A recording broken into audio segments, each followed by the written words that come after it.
En nuestra Biblia en Colosenses capítulo 1 y vamos a leer desde el versículo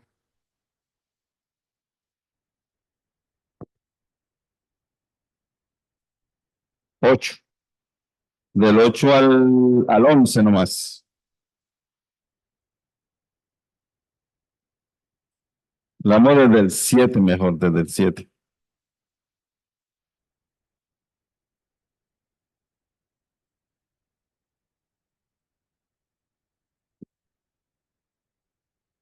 Colosenses capítulo 1, vamos a leer desde el versículo 7.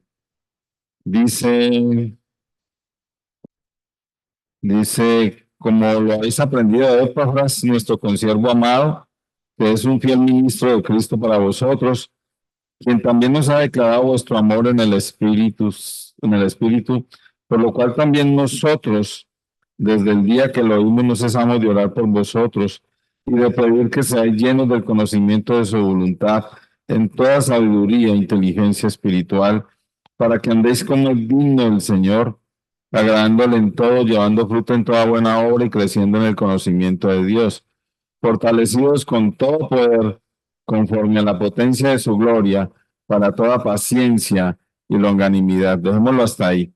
Amado Dios, te damos gracias por este día que nos concedes, este primer día de la semana para reunirnos, Señor, y como iglesia juntos, como iglesia, Padre, hacer memoria de tu amado Hijo, el Señor Jesucristo. Es un tiempo maravilloso, Señor, un tiempo muy especial que nos concedes, Señor, y Padre, también estar en comunión contigo y estar en comunión con los hermanos. Es una dicha. Eh, Padre, te agradecemos también que nos permitas compartir tantas cosas esta mañana y también, Padre, la alabanza. Nos hemos deleitado mirando los estudios de los salmos, Señor, cómo apreciaban los autores de los salmos la alabanza a ti, cuán importante es la alabanza. Y Señor, ahora, Padre, oramos para que esta palabra sea de mucha edificación para tu amada iglesia. Encomendamos pues este tiempo a ti, Señor, y lo hacemos en el nombre del Señor Jesús, nuestro Salvador. Amén. Bueno, vamos a mirar algunas cositas que están por ahí. La carta a los Colosenses ya lo habíamos mirado, es escrita por el apóstol Pablo a los creyentes de Colosas. En el versículo 1 dice, por la voluntad de Dios y de su Hijo Jesús, y dice Pablo apóstol de Jesucristo, por la voluntad de Dios, escrita a los santos y fieles hermanos que estaban en Colosas. Luego vemos que el apóstol Pablo tenía una acción de gracias, dice, siempre orando por vosotros, y daba gracias por los colosenses y por tres cosas muy especiales: por su fe en el Señor Jesucristo, por el amor entre los hermanos, entre los santos, y por la esperanza que ellos tenían viva, la esperanza del regreso del Señor. Luego estuvimos mirando la naturaleza del Evangelio. En el versículo 6 nos dice, nos muestra qué es el Evangelio, cómo es el Evangelio, para qué es el Evangelio. Y luego, versículos 7 y 8, encontramos al apóstol hablándonos de Epafras. Entonces, la iglesia en Colosas tenía un problema bien serio. Estaban entrando algunas filosofías, algunas doctrinas. Los judaizantes estaban tratando de decirle, bueno, está bien creer en el Señor Jesucristo, pero adicionalmente tienen que hacer esto y esto. Entre las cosas estaba circuncidarse y otro montón de cosas, culto a los ángeles. Pero también estaban los gnósticos queriendo meter también otras cosas, de pronto demeritando la obra en Cristo. De pronto ellos querían meter a la iglesia que Cristo no era suficiente, pero la respuesta del apóstol Pablo es esa: Cristo es totalmente suficiente.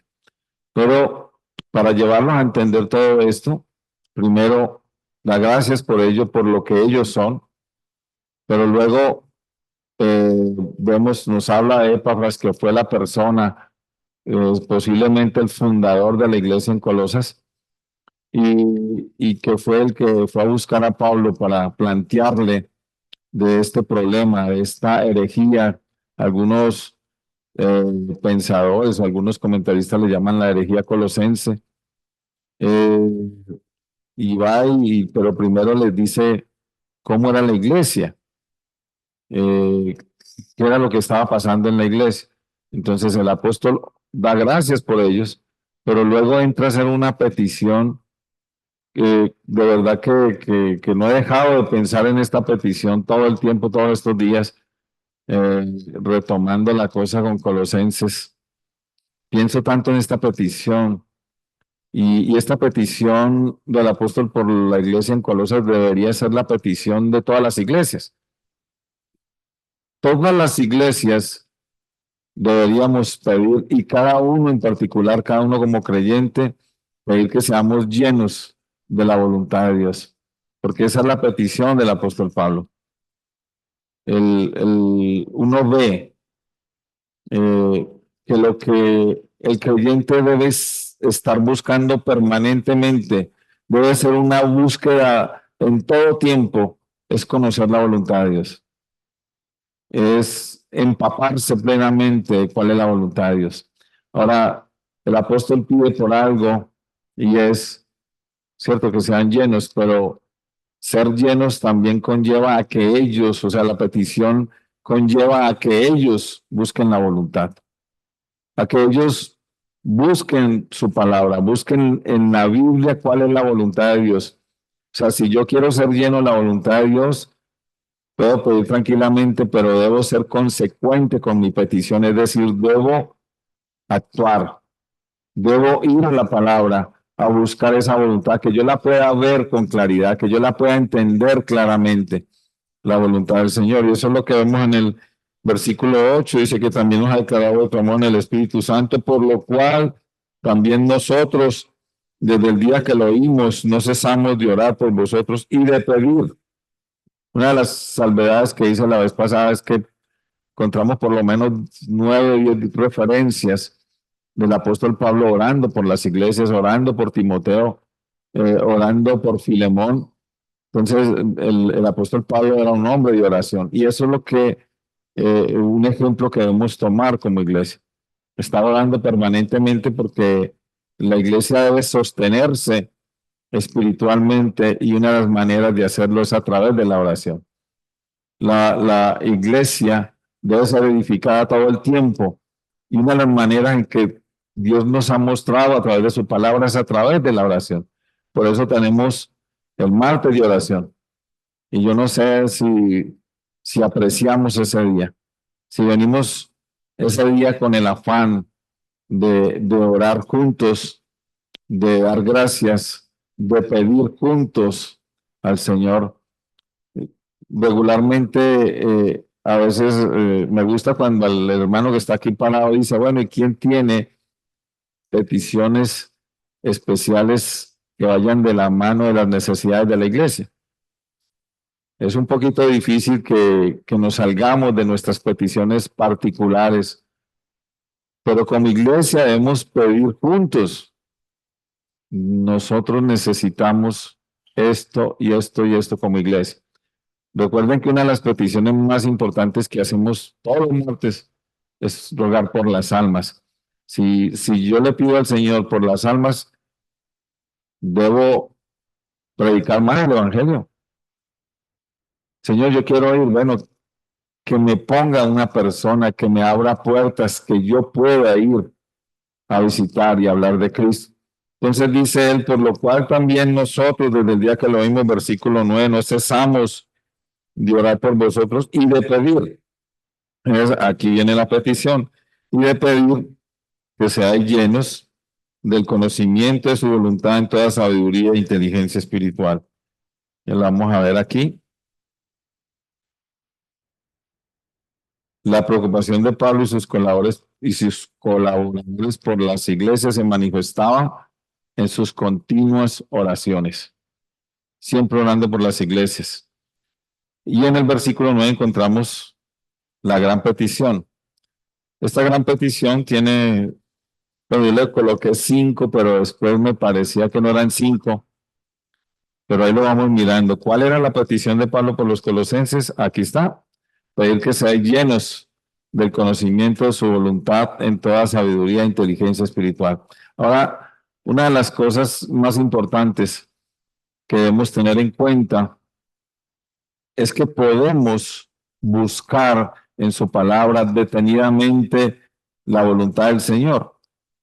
Entonces yo puedo dedicarle tiempo a conocer y puedo comenzar a mirar e inclusive aprender posiblemente de memoria cuál es la voluntad del Señor, versículos que me digan cuál es la voluntad del Señor. Pero la cosa no para ahí, la petición es más completa, porque, porque ¿cuál es el riesgo que se corre? Y el riesgo que se corre es que de pronto intelectualmente aprendamos muchas cosas de la Biblia, pero luego dice en toda sabiduría e inteligencia espiritual. Por eso la petición no termina ahí. Necesitamos conocer la voluntad de Dios, pero necesitamos también aplicarla, vivirla, espiritualmente ser inteligentes, aplicarla a nuestra vida, aplicarla a nuestro entorno. Entonces, vamos a encontrar muchas veces, vamos a encontrar varios tipos de creyentes, unos que conocen la voluntad de Dios, otros que no la conocen, unos que la conocen pero no la pueden aplicar, otros que la conocen pero la aplican a su vida, a su entorno, a la iglesia. La iglesia debe conocer la voluntad de Dios y vivirla inteligentemente. Ya en el domingo que me tocó anteriormente ya habíamos hablado un poquito de eso, pero de pronto vamos a volver a repetir algunas cosas. Entonces,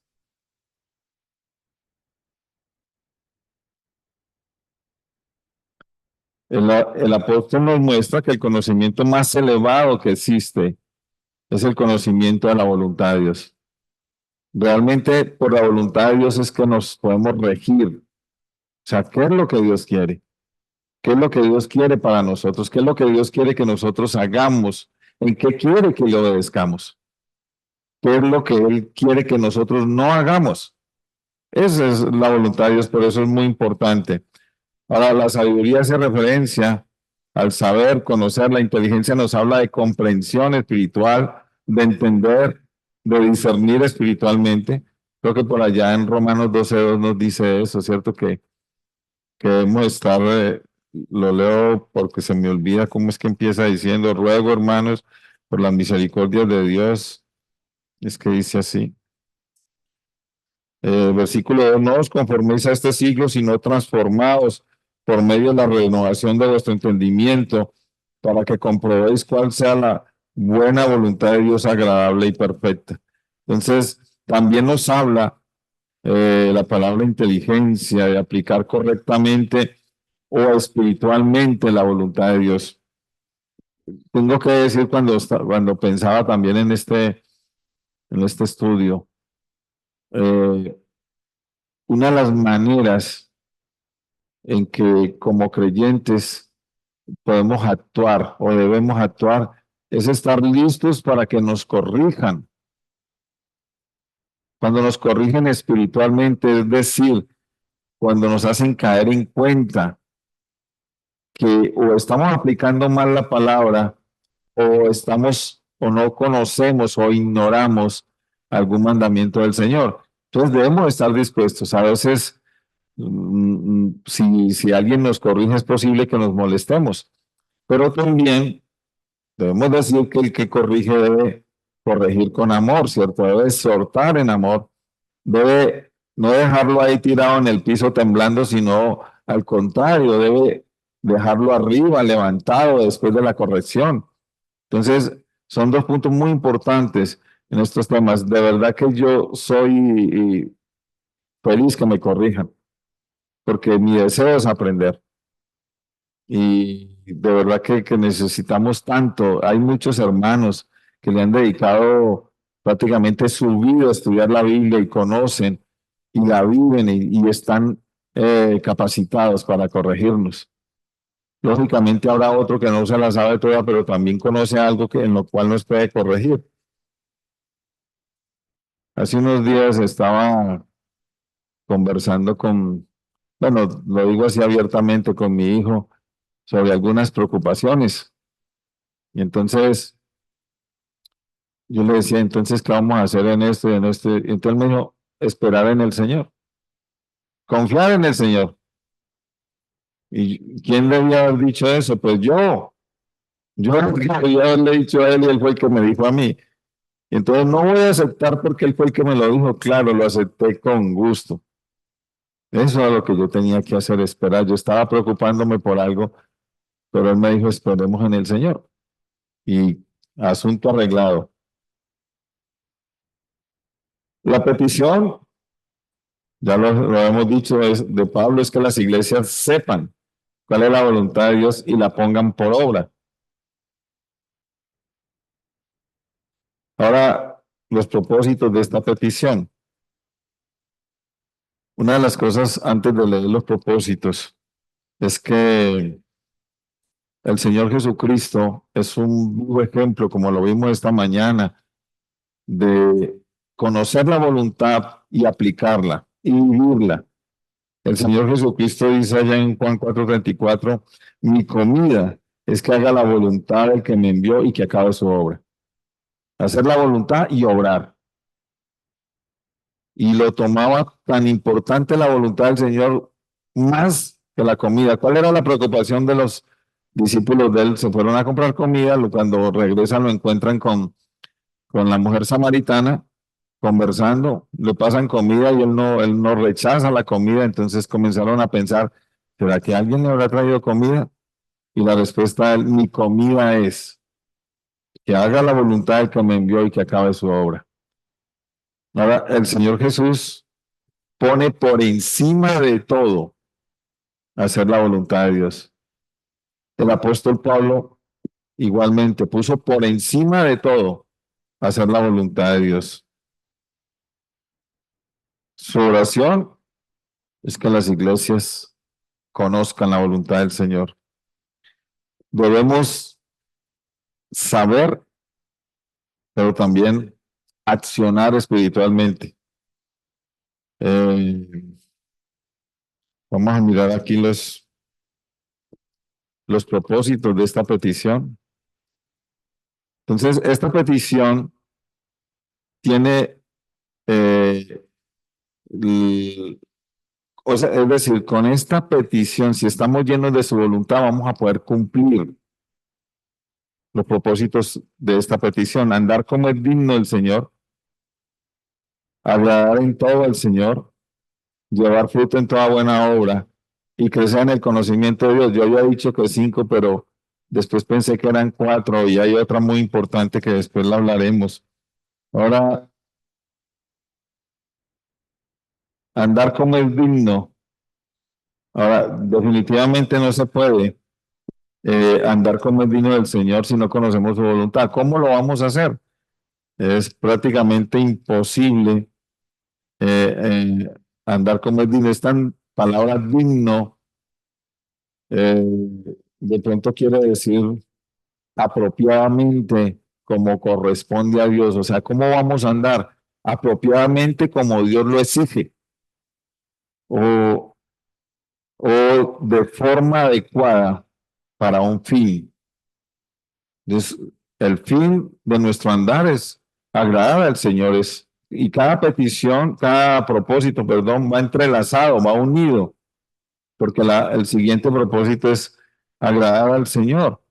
Entonces, si andamos como es digno del Señor, pues vamos a poder agradarle.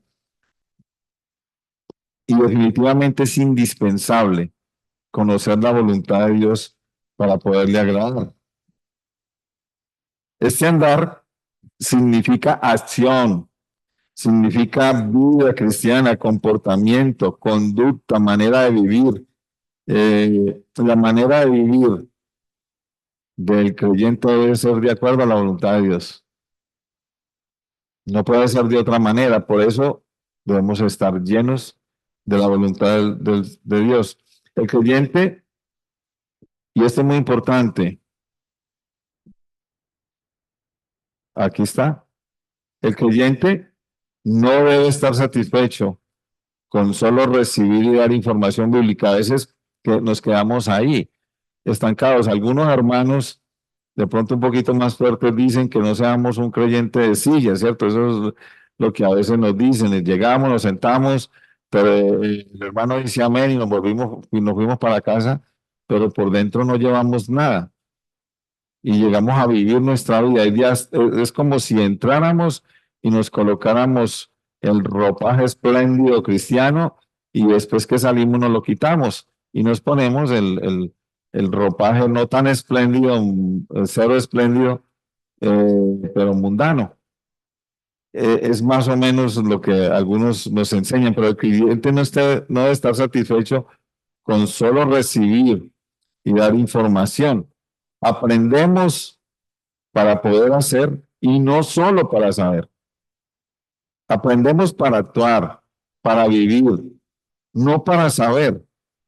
A veces me asusto conmigo mismo y con otros cuando expresan la palabra del Señor tan bien y casi que la enseñan tan bien, pero cuando llega el problema, la palabra del Señor no existe. O sea, existe conocimiento, pero no aplicación espiritual.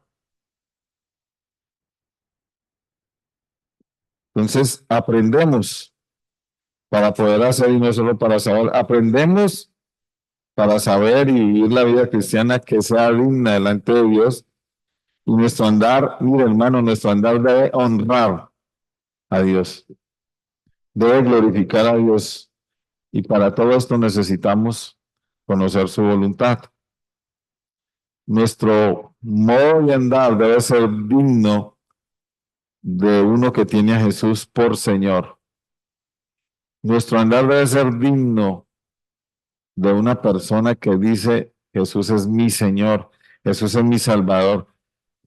En nuestra mente no puede existir hacer cosas que avergonzarían al Señor.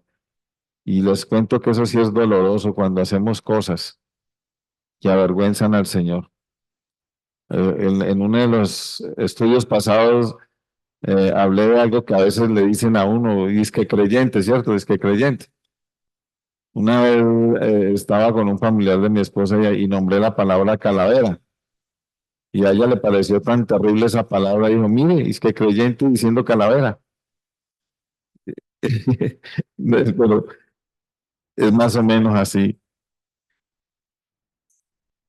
Agradándole en todo, un segundo propósito. Y este punto es muy importante. Uno de los propósitos principales de un verdadero creyente es agradar a Dios. Entonces, lo que vemos es lleno de la voluntad del Señor, luego nuestro andar como es digno del Señor, pero como les dije, es como una cadena, va entrelazándose. Uno de los propósitos principales del creyente es agradar al Señor. Entonces, si estamos llenos y si andamos como es digno del Señor, entonces vamos a poder agradarle.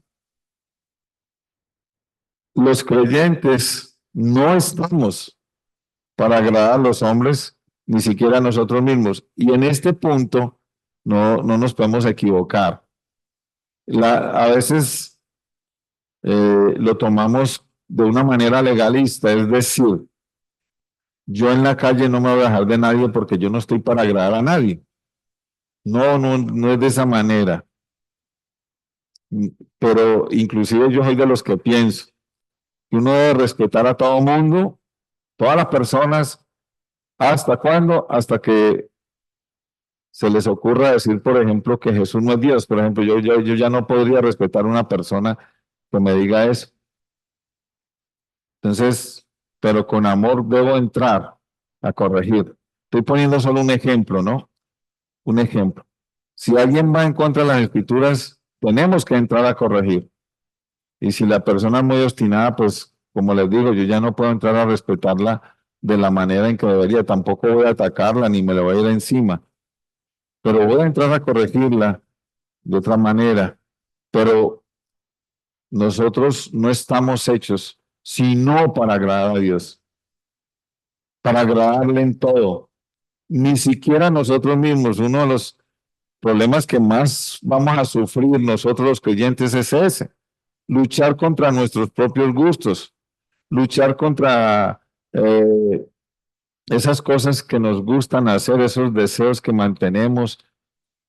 Por ejemplo, a veces, por lo menos en mi caso particular, me gusta mucho la vida cómoda, pero el Señor en estos últimos tiempos, que no he trabajado mucho, no he elaborado mucho, y digamos que he tenido mucho tiempo, no me ha dejado en paz, no me deja acostarme, no me deja a veces hacer la siesta.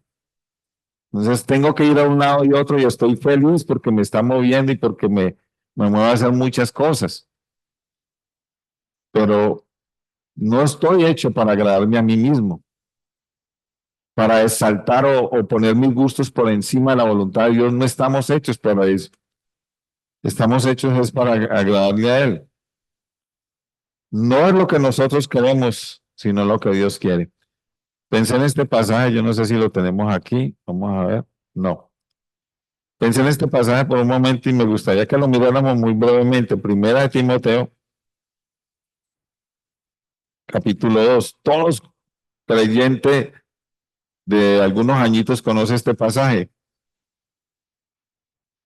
Primera de Timoteo, capítulo 2, versículo 1 dice: exhorto ante todo a que se hagan rogativas, oraciones, peticiones y acciones de gracia por todos los hombres, por los reyes y por los que están en eminencia, para que vivamos quietos y reposadamente en toda piedad y honestidad. Pero viene el 3 y dice: porque esto es bueno y agradable delante de Dios nuestro Salvador, el cual quiere que todos los hombres sean salvos y vengan al conocimiento de la verdad. Entonces, aquí encontramos un ejemplo de cómo podemos agradar al Señor, un solo ejemplo. Entonces, y creo que es una manera fácil de hacerlo. Fácil en el sentido de que lo podemos hacer. ¿Qué es lo difícil? Hacerlo sinceramente. Entonces, con estos versículos encontramos algo que agrada a Dios y que nosotros podemos hacer para agradarle. El conocimiento de su voluntad es que los creyentes hagamos rogativas, oraciones, peticiones y acciones de gracia por todos los hombres. Entonces, un creyente conoce que es la voluntad de Dios hacer oraciones, rogativas, peticiones y acciones de gracia por todos los hombres.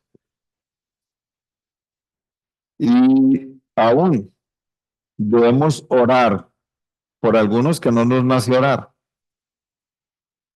Y eso es lo lindo de esta petición o de la voluntad del Señor.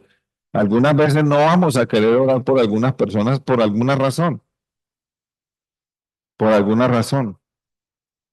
Entonces, pero el Señor no nos deja ninguna ventana o puerta abierta para decir: por este no debo orar. Debemos orar por todos los hombres. Dice que también por los gobernantes, y ahí es donde yo tengo el problema. A veces me cuesta orar por algunos gobernantes. Ahí es donde yo patino. Pero ¿cuál es la voluntad de Dios? Que oremos.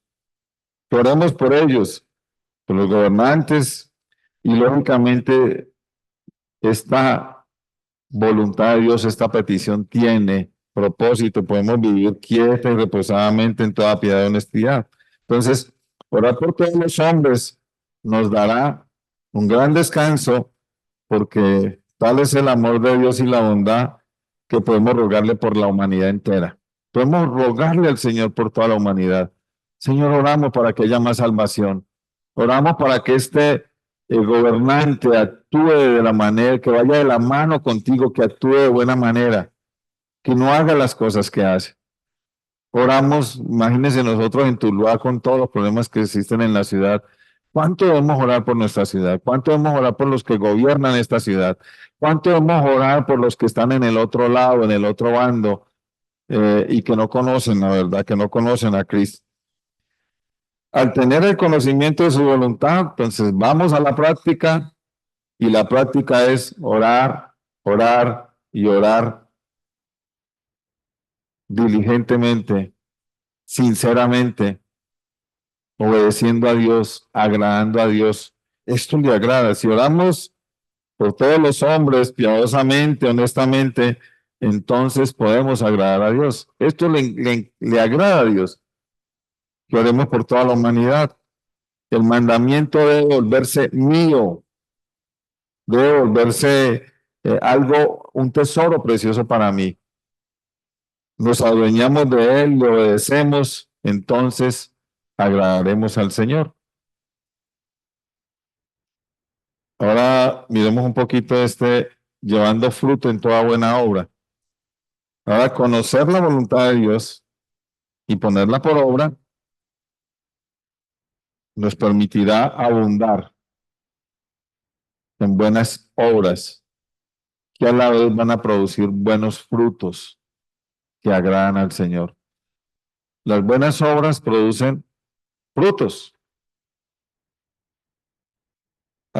Cuando hacemos algo importante que está en la palabra de Dios, debe producir fruto.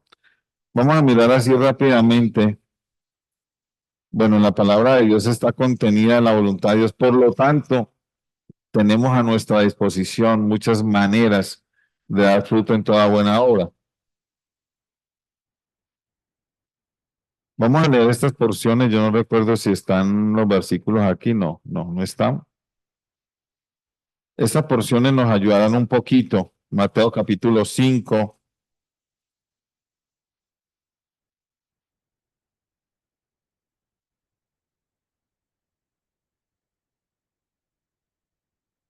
El Señor Jesucristo está en el Sermón del Monte, ha pasado las bienaventuranzas, y en el versículo 14 encontramos: vosotros sois la luz del mundo.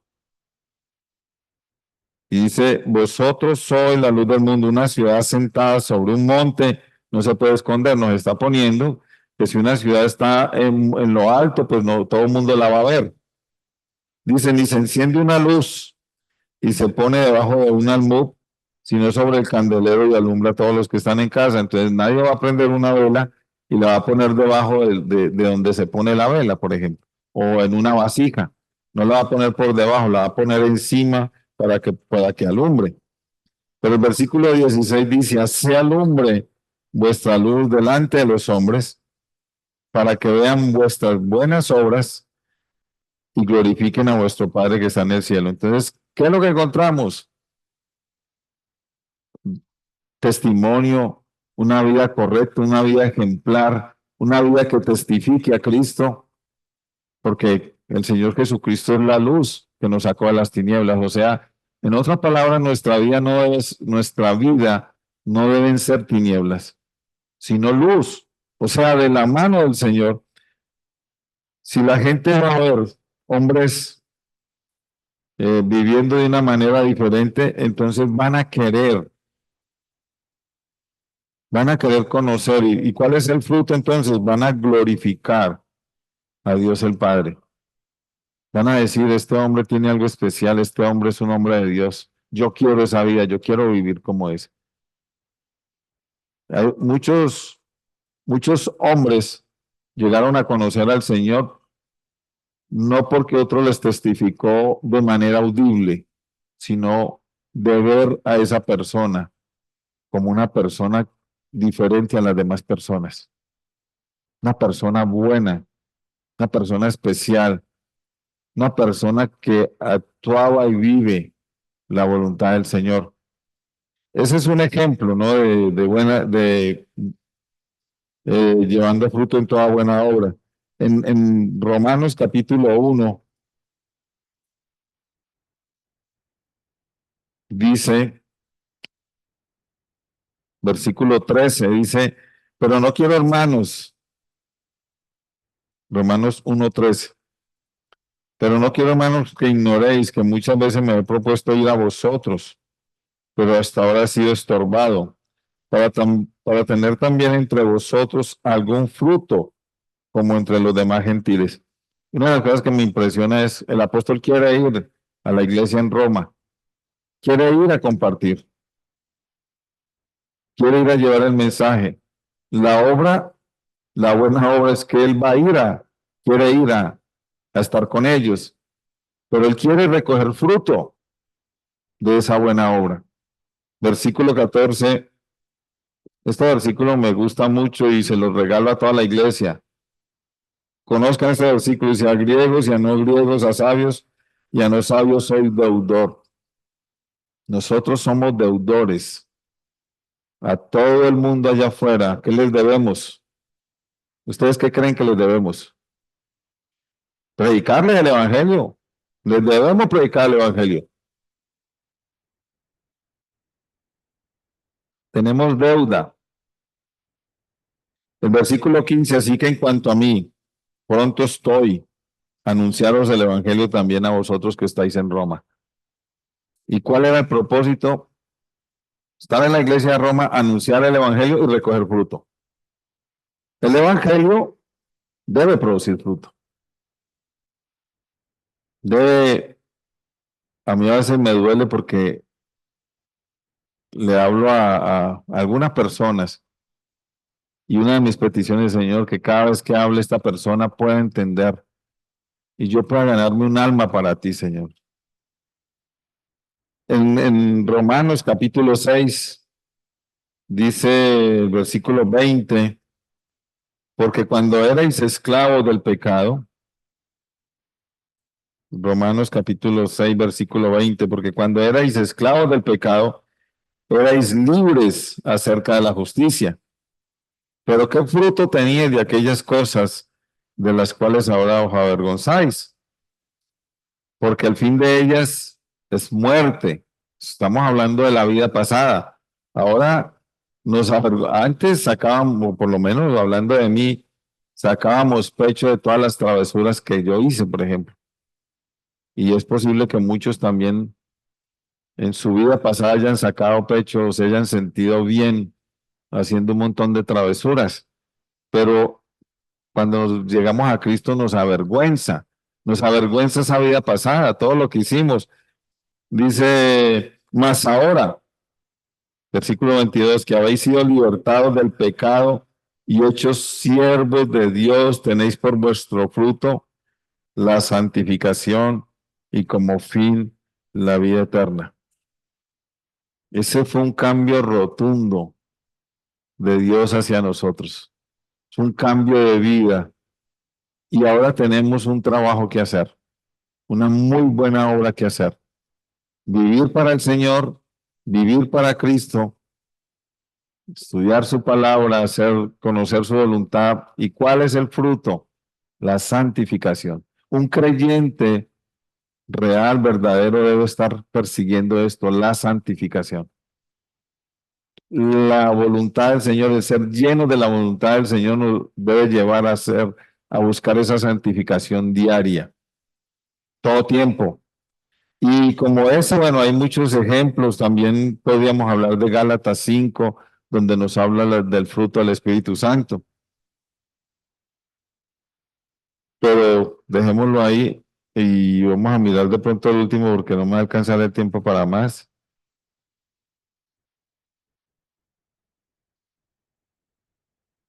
Y no salió más.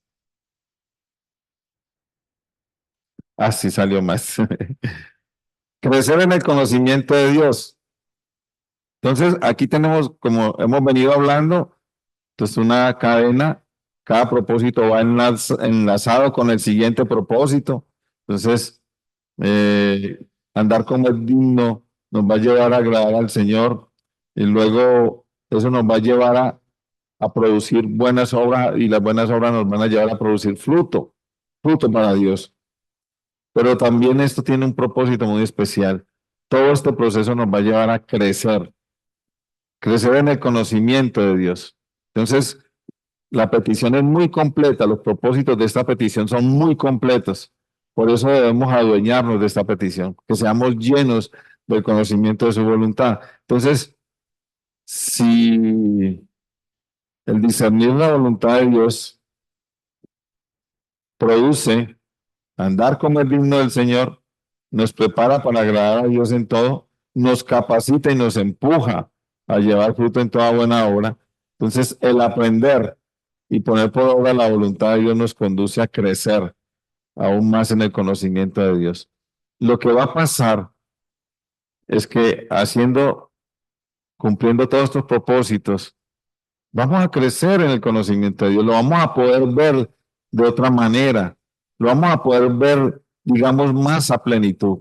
Vamos a conocerlo más, vamos a poder dimensionar lo que Él es, su grandeza, su tamaño. Pero para crecer en el conocimiento de Dios es esencial andar como es digno, eh, agradarle en todo y llevar fruto en toda buena obra. No puede ser de otra forma. Ojo, como dije, todas estas peticiones están relacionadas, todos estos propósitos, perdón, están relacionados. Para lograr todo esto es necesario aprender, conocer cuál es la voluntad de Dios y la cual encontramos bien especificada en su palabra, bien clara en su palabra.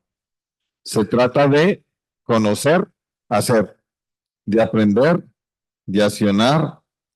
El conocimiento de la palabra del Señor me debe llevar a la acción, me debe llevar a hacer, a obedecer, a hacer, predicar, enseñar, mostrar a Cristo. Esta cadena me debe llevar a tener un conocimiento más amplio del Señor.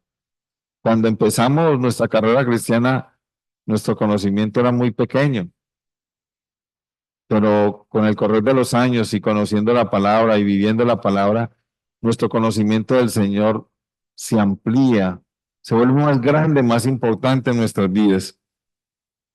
Mano, yo creo que me toca dejar ahí de pronto, quiero terminar con hay un pasajito en Primera de Juan, capítulo 2, versículo 3.